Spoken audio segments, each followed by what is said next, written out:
kaka passer ya armée ya victoire oya passer continue pesami awa ezamba liboso te tokolo bezamba la liboso na koboma mais pona bêtise ezamba liboso te bana na mike passer mtaboko libana bana na bazwa kombo kutu ya passer mabwangasa papa na bango omonika confiance en moi seulement sur baston neza ninze bana bakoti na usala nzambe mais aza pasteur soit kuchika batu ba vandi azo prêter bino do normal bama mo chuba mama boma viana te wana te do passer akuti mwasi na mbongo na maboko akuta mwasi sala eloko te akuta déjà mwasi na mbongo ne na maboko prévenir lupango mwasi mtafuta ti bakonzi batala na likambo bien surtout na position ya bambeli wana est-ce que papa oyo na position kuta lemba na ye papa o babetaka ye azatana na tembo moko te ya koki kobeta mwana moko mais ndenge komi François atie bambeli est-ce que réellement atie bambeli jalousie vis-à-vis de moi. Donc la mona et moi ça nous ça va voyage.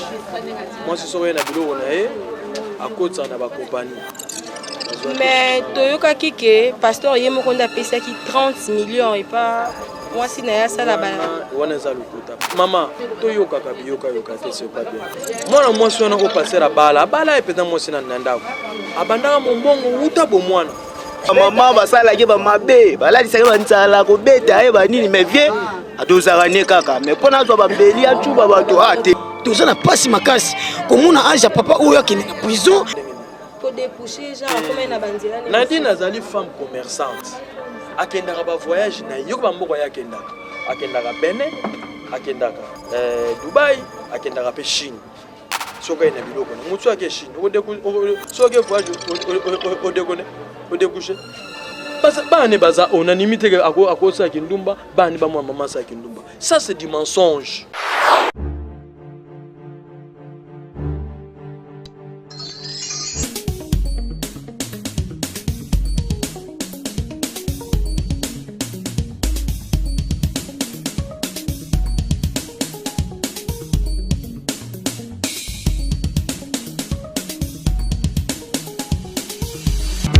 Lisi muzongo limuzi, lisi muzongo limuzi.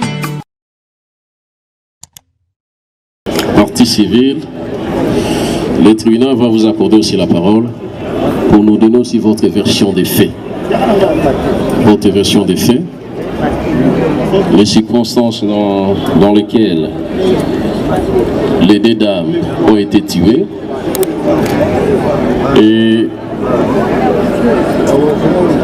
également pour les blessés. Vous avez la parole. Merci, Monsieur le Président. Nous ne sommes pas heureux ce soir de prendre parole et pouvoir exposer les faits de la présente cause, mais nous devons les faire pour que les criminels soient sanctionnés. Votre honneur, le ministère public a parlé ici d'homicide, ça doit mettre, mais le fait tel que ça s'est présenté, je sais que je suis devant le tribunal, va les requalifier. Monsieur Mangwangasa. S'il vous plaît, maître, revenez. Venez un peu. Bon, je ne sais pas, il faut qu'on ait mais le tribunal les ont rappelés à l'ordre. Hein? Vous a prévenu. Vous en avez droit à vendre ce que vous autorisation dans le tribunal. Tu n'as pas le droit à vendre tant que vous dans le tribunal. Hein? Tu n'es pas chez toi, tu es devant le tribunal. Tu as compris? Ok, donc vous avez un debout. Ce que vous avez besoin de vendre pour des raisons de santé, vous avez au côté la Moussapi pour la Singa dans le tribunal. Vous avez droit à vendre. Ok, allez-y, maître.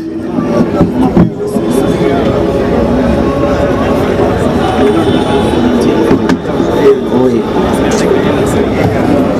Monsieur que voici n'a pas donné la mort à Merveille et à Nadine sur un coup de colère, mais sur une préméditation. Le samedi, l'oncle de Madame Nadine est venu à la maison pour prendre un appareil de test de glycémie. Il va rencontrer le prévenu que voici. Et celui-ci va lui dire: je suis heureux que tu viennes parce que mon mariage est en danger et qu'aujourd'hui, vous devez régler des situations afin que ma femme comprenne certaines choses. Mais si cela ne se fait pas, je vais vous raconter une histoire. Je suis de Owele.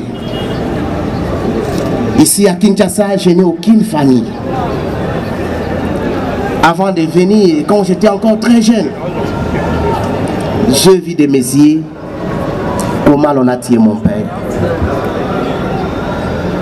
Et que donc, vous devez, vous, parents de ma femme, régler cette situation. Sinon, ça sera la catastrophe. On me demande, le prévenu me demande, c'est quelle situation? Mais la situation que le ministère public a essayé de relater, des soupçons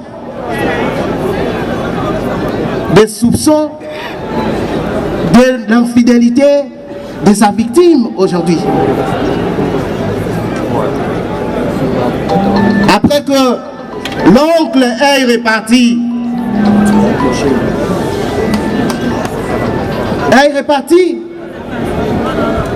le monsieur va préparer son coup. Le même samedi, entre 23h et minuit, il prépara sa magie. Le couteau que vous voyez là, vous voyez par devant vous. Il va circuler et voir comment ses victimes. Il a été même approché par un enfant. Pourquoi vous étalez les moustiquaires dehors? Il dit, allez dormir. Je vais prendre un peu l'air. Mais l'enfant avait vu. Il dormait avec le couteau. Et ce couteau-là, il entendait qui? Un voleur? Non. Il attendait résoudre sa résolution criminelle. Il attendait exécuter son plan préconcis. Pendant que les enfants partaient au lit, il va attaquer la femme. Et on dit, c'est la femme qui a été la première à tomber. Non, c'est merveille quand il vient intervenir entre papa et maman qui va donner le premier coup fatal avec les couteaux. Il s'y combat sur le lit. Et après, il va administrer les coups. Quand on dit fatal, il va poignarder. Il va utiliser ce couteau comme son poignard dans des parties très très sensibles de la vie. Enfin d'ôter la vie à madame, sa femme, sa victime, sa proie qu'il devrait mettre fin comme il a vu son père décédé. Il va les poignarder, il va les ventrer parce que le blessure était tellement, je ne sais pas si il croyait d'épaissir un animal. Il va les laisser pendant que il y a une quatrième victime qu'on a oubliée en dépit de l'enfant qui a été blessé. Il y a M. Deo qui l'a donné des coups mortels que nous signalons au ministère public, qui est aussi dans un état alité. Et l'enfant, quand il sortit, voulant dire à son père quelque chose, lui lança la machine, les mêmes couteaux qui le blessa au pied. Et nous vous disons que cette victime est ici quelque part. Ayant vu qu'il était blessé, il s'est sauvé et c'est ainsi qu'il dit la vie sauve. Donc voilà, tels que se sont présentés les faits de la cause, les circonstances qui ont donné la mort à Madame Nadine, à Madame Merveille, ainsi que qui a blessé Monsieur Deo et aussi l'enfant qui est menacé, qui a été blessé à la jambe. Votre honneur, tels sont les faits de la présente cause. Le tribunal vous remercie. Le tribunal passe également la parole au prévenu pour nous donner aussi sa version des faits. Ok, comparer les prévenus. Mangwangasa. Ok, c'est quoi le comité na yo? Pour expliquer tribunal. Je crois ministère public à lobby aye, la partie civile peut lobby à Bango. Yo siko yo expliquer na tribunal makambo et les cas qui ndenge nini. Samedi na 16h na bengi na di na bi oza mwasi na bala à 18 ans. Nous avons accepté grâce to bali ko mona mbongo. Mais pour na nini ozozwa mobile mususu major nako pour na nini alobi na ngai zela boke asiki c'est monsieur akeli sabi mbo watu osisa makamano na butu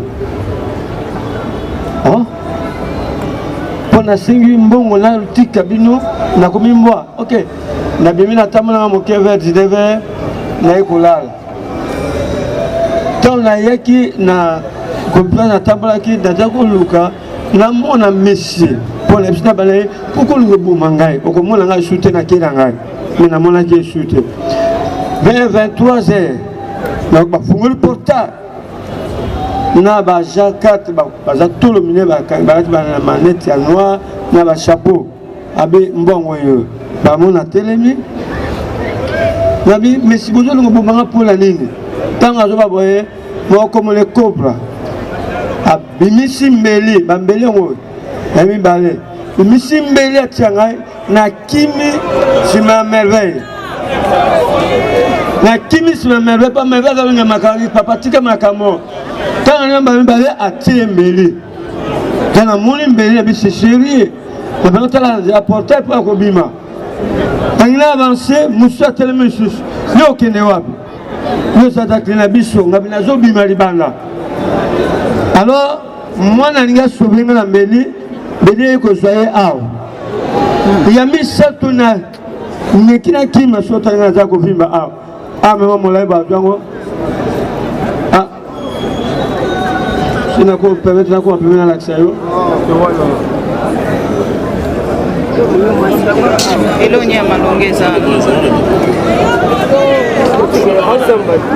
Alors, na laxi ba on place laxi na bato bazo mona a na devient na kimimba na la police ba connaît ba zali a mutuni ya sabomi peut-être ne suku bila kisaki bobo manga sibla ko boma na kena yebisi bango ke liwesa ko na kata lopango moya ko bata libota nanga tuli na zoloba na moni jeep ya major na ya ngwete bazo kota na ABC policier wana atobi zayo moko mais ça le faut okanga mesena ko ba jana ye boye preuve kozala asala kelo ko moko te ba juge be bango ba kiti nzela ya se aba meminga na la police za wana pemina na ya kalamu ta moni bato zo minga be kozala te photo memayo to ya yo awa o ene ba kamesala kia na tango mwana d'abord place moko madame langa lobina major nako soki yo tiki magwangasa secret ko bima so tiki magwangasa secret ko bima na bina dino ngo bomanga pona mbongo esi naza mobilité alors so monsieur zaki sima ya major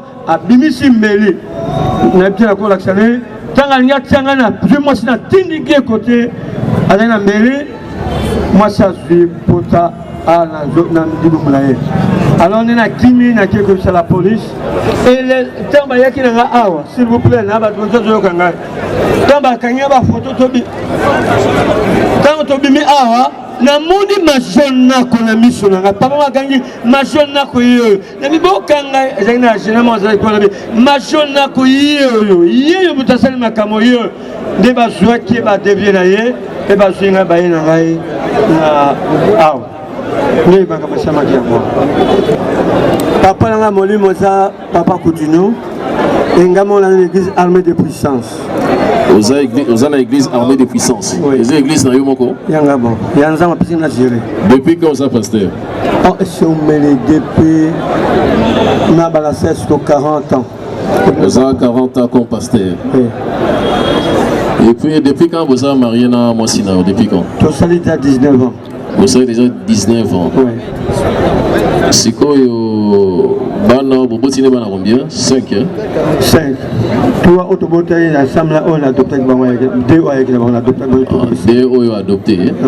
Na deux wana nde oyo adopté nde moka kufi. Moka kufi.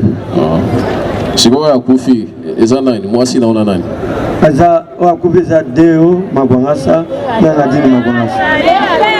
Eza deo merve mabwangasa na mabwangasa nadini. OK. Bon, tribunal ingeyeba. Parce que je soupçonné. Bon, les gens qui sont confirmés, hein. Parce qu'ils ont confirmé na biso que bando soupçonné moi si na une infidélité. Soupçonné c'est là que tina bandi ko mona bango ba pexige même bar basala. Na nyataka su barti. Ba déjà soupçonné. Na soupçonné ba fu la bar place pour bana ko ya ko pesa bana ngambongo po bana ba yo kanga susuti. Bando soupçonné depuis quand? Et c'est là que non parce que na soupçonné pendant 3 mois pe abandi ko laksanga même ko benga na 0 heure 1 heure 2 heures 20 heures azo benga na téléphone azo benga ozo mona ba appel suspect comme bien na comme na major nako mon musasa ko tuna e po masenga belaki atuni oyebi mutazo benga yo madame na major nako abiko banga te soki za mbongo nazana mbongo no sala nyos mais place mobile moi c'est à l'hôpital grande scène na ye moi na merveille na deux badoli na commenter pour ceux na komi ceux na komi ba bibalo kino kwa major na kwa boya on a bien maintenant soupçonné na major nako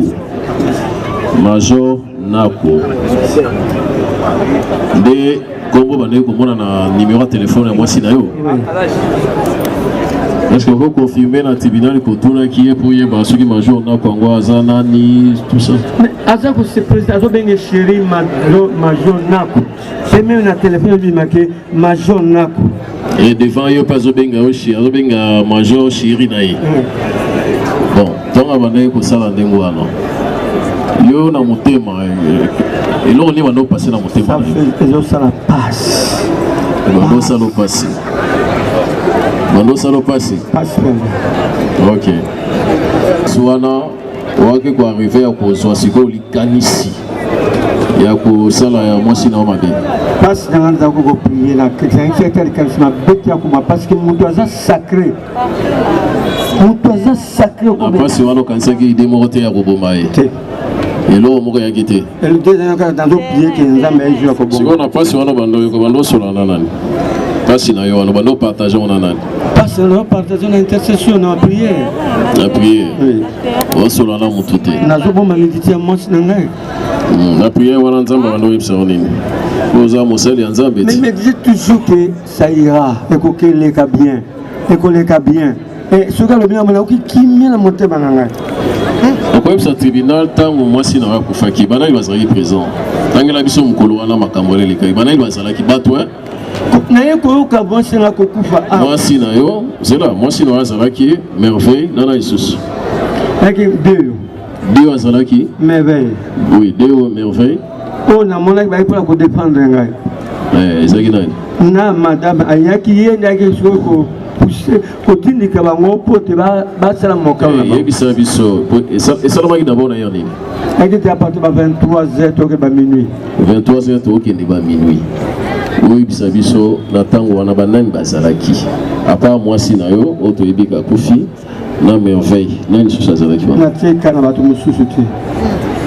Mais on l'a rendu dans la papa, si na salle de 2. Non, tu passes comment la nuit? Na place babi. Là si banani bazala ki. Na tant ma comment ça ma. Ngana bika bana mi balete ba yaki na ba jawana ba bana mi bale wana yayo.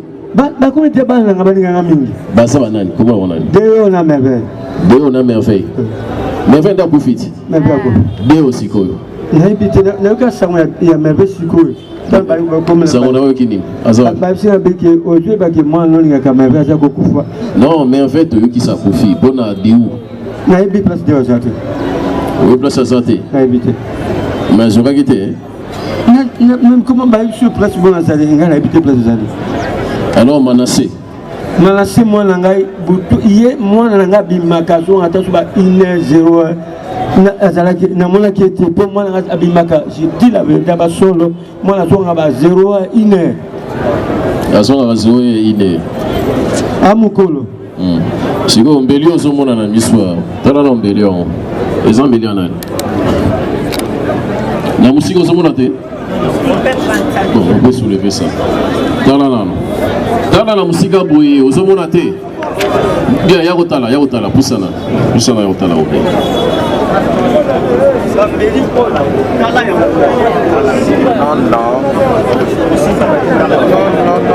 Omoni, et Nani. N'ayez pas qu'à monter à hôtel à Dubaï. À hôtel à Dubaï, bâtiment on a Paris.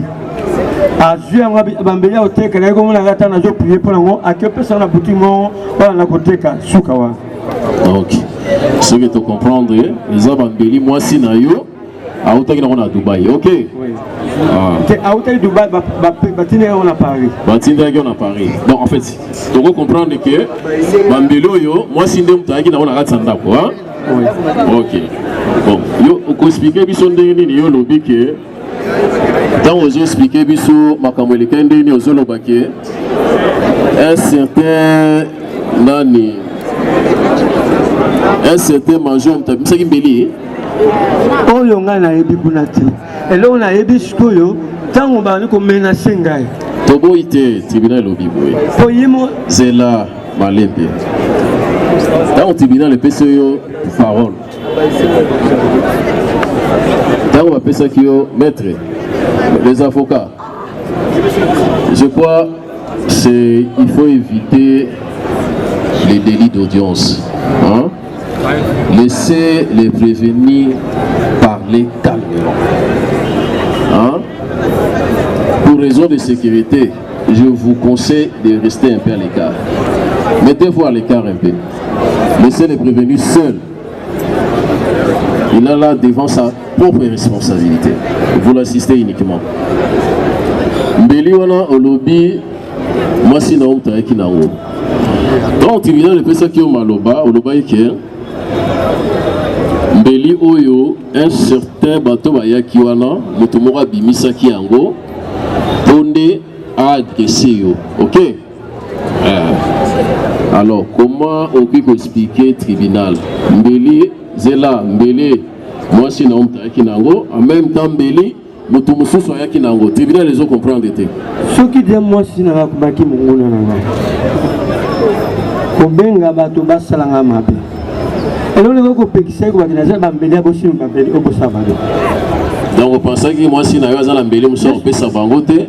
Mbeli ka kwa kungai ko pesa, mbeli oyo sa nango oyo alambela ka yo mbisi, oyo asala ka yo soso. Ndiga mbeli wana ndi fa pesa bango bazala mbeli musa ozwate nga batuninga aw na ekoloba eza babeli militaire pana mai bajango bazala ba forme ko militaire nde siko na ekomona siko bambelo na prieka pona ngo wazwaka ngake otilo na boutique ya camarade moko yango oyo bambelo prieki pona yango biloko nyosa ezako yango na poko wana soko na ngavake ne koteka. Il faut bénir. Il faut bénir. Les gens ont très bien. Vous avez commerçant. Oui. Ok. Na bomba libala oyo. Na ko toxicité ban. Comme même tribunal mon cicaté. Tribunal a tout mis en question parce que je pose à qui auditionner dans la police. Est-ce que vous dites que Azalaki auditionné dans la police? On ne sait pas pourquoi police. Au monde qui est dans la police. Au monde qui était très bien. ce qui tribunal a lundi récit il y a makambo expliqué donc mbeli wana eza yo moto chobaki yango mwasi na yo te na ba victime mosusu makila ba onse ba bon na ngai te. Est-ce que vous reconnaître que bambeli wana ezaki na ndako na yo na armoire na tout nazarati mobala koto biloko période moko si vous pesa une minute badawi ba biloko mingi na bana sukuli maboko na ko kotola kelo côté on a joué batene la joué bambongo biloko suka wa tribunal a tourné. Est-ce que vous avez reconnaître que mbeli wana oyo utilizaki ezalaki na ndako na yo na armoire na bien route ozo ebati très bien mais sikoyo ba déposition mwana na yo alsani alobi que obandaki ko préméditer makambo parce que aussi ozwaki déjà bambeli oza kozela nango mama na bango aya mwana a interpellé yo jusqu'à ce que a arraché yo bambeli wana osali semblant otiki mais o apprendre que maman na ye aye auquel isusu kozwa bambeli wana version na yo ezani et bambeli wana alo confirmer alobi que ozwaki yango na armoire yango nde obomaki nango ba victime tango mama alobi na ngai makama mbongo yote mutokolo bango eza na zone nako nakota suna nako te mpona kola some mini na ngai basi bapoisona ngai sona kola some mini na ngai eza sona sina koti na tikela sona ndako na kota na msu te mpona sina so bapoison. Est-ce que entre yo na Manassé vous en a différent, vous en a difficulté entre yo na ba rapport na bino ezalaka mabe moi depuis papa lopé c'est moi $50 ba 5,000 10,000 bana ba yo ko na surtout. Donc c'est pour cette raison que moi na chargé yo à cause lieu que ozwaki bambeli wana na ndako moi na ebi na boy ko condamner mutu na ebi te na lobby ba makama oui parce que travailler sur bango contre ngai. Oui. Tant que vous avez un parquet, vous semblez à parquet. On voit que Manassé a Zalaki. La petite école va botter la parquet. On voit que Manassé a Zalaki, que Manassé a les gars qui a intervenir. Est-ce que vous avez confirmé en gros? Moi, je suis à Zalaki. Je suis à lobby en côté. Allez-y, allez-y, monsieur. Allez-y, allez-y. Na un de ce qui s'est passé comme fait et il était en train de répondre. Il a dit pour tout le monde que soit il venait intervenir et que de suite de cette intervention, par inadvertance, le couteau a pénétré sa femme. Par inadvertance, le couteau a pénétré sa fille, ses deux enfants, et pour Manassé, il voulait aussi intervenir, et le couteau l'a effleuré au niveau de la jambe, c'est pour cela qu'il a été blessé. Donc il affirme bien que Manassé était présent. Ok, le ministère a dit que Manassé a Zalaki wana. On va vous confirmer? Ok, c'est sa réponse, monsieur le procureur. Ce qui a besoin d'un na jola ko benga ye esusu ko minanga kusolo ngona ba na ko yoka bango mona bimini banda pote kande ko matatiki bango wana barni nebi ko mabara eluko kuma te bapekisa ngai bapekisa yo bapekisa ngai de fungwa ba lona na nyataka te pona respect ministère na ngai na koma kuna te na lega me kuna te.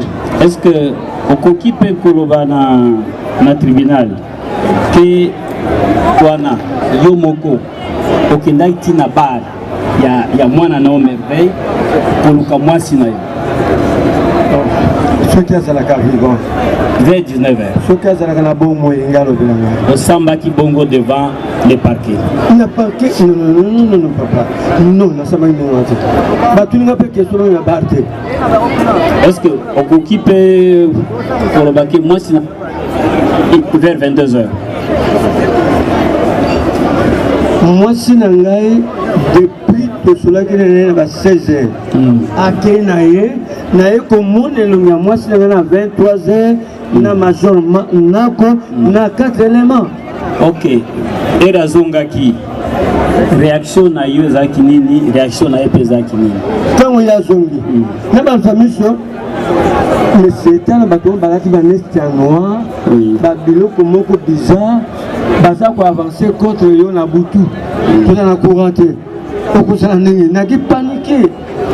La zone où tu as mis pour la sauter.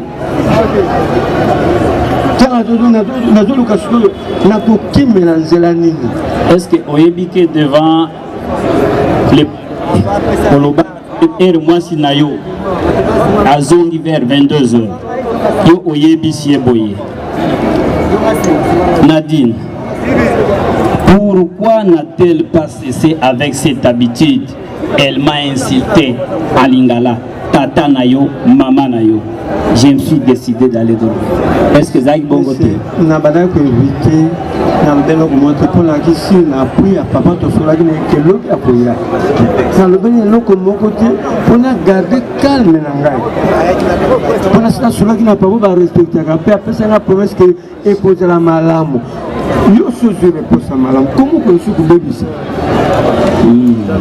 Monsieur Jean-Pierre, est-ce que c'est parce que moi si nayo bakuta na kepa à merveille de epesa ki okanda oboma merveille? Papa, seul moi la zakana bomo, c'est la moi la monta dinga kwa moi la wana. Merci beaucoup. La parole, je me suis félicité d'avoir demandé 5 minutes au tribunal pour que nous puissions jeter coup d'œil sur le PV. Parce que tout à l'heure, on se rend compte que le PV que nous avons lu sont différents de ce que le tribunal est en train de lire tout à l'heure. Premièrement, dans le PV de l'enfant, si vous les lisez bien, on ne parle pas de couteau, on parle de machette. Qu'on me contredise si j'ai dit faux. On parle de machette. L'enfant dit on a vu papa prendre de petites machettes. On a ravi ça. Et puis il a pris de gros machettes. On ne parle pas de couteau. Mais nous nous posons la question. Peut-être le ministère public va nous répondre. D'où vient le couteau alors qu'on parle de machette? Monsieur le Président, nous sommes devant un tribunal aguerri. Parce que nous connaissons bien ce truc. C'est une préoccupation ou bien une question? Parce que nous, le tribunal n'a pas encore fini avec des questions. Nous voulons savoir si c'est une question ou bien une préoccupation. Si on peut avancer avec des questions et des préoccupations après. Monsieur le Président, nous pouvons bien avancer avec des questions, mais lorsque nous partons de mauvais pieds, nous risquons d'arriver à des résultats qu'il ne faut pas. Nous devons d'abord recadrer les choses, parce que dans le PV, on ne parle pas de couteau, on parle de machette. Les PV là sont des actes authentiques. Ce qui y est écrit doit être interprété tel que c'est écrit. L'on parle de machette et non de couteau. Les couteaux nous viennent d'où? Le tribunal a compris, donc c'était une préoccupation. Ok, allez-y. Une autre question. C'est vrai, c'est une matière, c'est une audience en flagrance. Mais l'on a cité beaucoup de gens ici qui ne sont pas morts. L'on a cité le major. On a cité les éléments qui sont identifiables. L'on a cité les enfants menacés. Nous demandons au tribunal, c'est une demande, qu'on nous fasse comparaître ce genre. Comme ça, nous allons faire un débat contradictoire. Nous poserons la question à ce genre qui peut-on être là lorsque le fait c'était en train de se passer. Comme ça, vous aurez toute la lumière et vous aurez à décider sur la liberté sacrée, consacrée par la Constitution du prévenu qui est là. Qu'on nous fasse venir Manassé qu'on cite, qu'on nous fasse venir le major qu'on cite. Et puis, j'ai l'impression qu'il y a une petite confusion entre là où les faits se sont passés et le bar dont on cite. Les faits ne se sont pas passés au bar. C'est dans la maison, dans la parcelle du pasteur. Alors lorsque nous posons la question, nous devons peut-être cadrer ces choses pour ne pas créer une certaine confusion et permettre à nous défendre. Nous avons dit. Le ministère public qui a dit présenter notre client par délit dans cette procédure de flagrance, vous auriez pas commencé au lieu de ce que M. Kayemba a expliqué, d'où provient ces couteaux que détient le tribunal de siège. Ça c'est simple, c'est le tribunal ou le parquet qui connaît d'où provient ce couteau et pourquoi le couteau dans un procès de machette. C'est à vous de nous le dire, là on peut bien le savoir. Mais également un autre élément. Et la réponse faite par le pasteur Mangwangas. Lorsqu'il s'agit qui était dans la maison, qui n'était pas, tu l'as fait, tu ne l'as pas fait, du parquet, de la police, même pendant le tribunal de CA, nous demandons au tribunal de ne pas le faire dire ce qu'il n'a pas dit. Il n'a pas évolué dans ses propos. Nous voulons que le tribunal note cette constance et que vous ameniez soit la machette dont la police et le parquet a fait état, qu'on débatte sur les machettes. Ce couteau qui est le couteau du tribunal, nous voulons bien le comprendre. Pourquoi le tribunal s'est amené avec le couteau devant cette audience? Ephraim. Votre honneur, monsieur le président, vous êtes un tribunal actif. Non, maître, justement, c'est ça la question. Parce que lorsque le tribunal, maître, lorsque le tribunal a posé la question à votre client, il n'a pas parlé d'Ephraim. Mais vous, vous avez parlé d'Ephraim. Votre honneur. Non, non, maître, s'il vous plaît, s'il vous plaît. Il ne faut pas engager un débat. C'est une observation. Le tribunal vous fait observer que vous qui êtes l'avocat du pasteur, vous avez reconnu qu'Ephraim était là. Mais votre client a dit au tribunal qu'Ephraim n'était pas présent.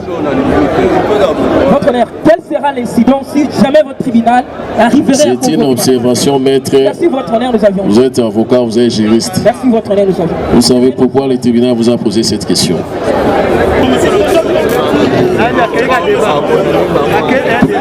Allez-y, maître, allez-y. Ok, monsieur le président. Allez-y, allez-y. Oui, je retire. Allez-y, allez-y. Il a retiré, ça va. Allez-y, il a retiré. Gagnons du temps. Allez-y, maître. Monsieur le Président, il insiste ici sur un major qui s'appelle Major Nako. Que ça fait 3 mois dont le prévenu, il suspectait sa femme. Autorisez-nous d'amener Manassé devant votre guide et tribunal pour vous éclairer. Là de 1. De 2, en dehors de Manassé, il y a aussi Winner qui est prêt de répondre à leur père. Je dis et je vous remercie. Merci. Allez-y, maître. Le prévenu peut-il nous confirmer qu'au parquet, il était assisté d'un avocat? Ça, c'est ma première question. Bon, maître, on passe. Le tribunal a une démarche. D'abord, vous réagissez par rapport question. Mais comment on va éviter? Nous parlons d'un fantôme. Les récits du prévenu démontrent que le major Nakola n'existe pas parce qu'il dit les mêmes policiers qui sont venus les chercher, qui l'ont amené ici et qu'il a crié voici Nako. Voici Nako. Vous avez trouvé que non, c'est la même type de Nako, il est déçu en disant Nako, c'est la même type qu'il a amené. C'est un fantôme qu'on crée pour pouvoir empêcher la procédure d'évoluer. Nous croyons, nous sommes dans une procédure de flagrance. Ceux qui ont été entendus, ils ne nient pas les faits, ils ne nient pas avoir vu les personnes tomber, qui n'a pas fait tomber de personne.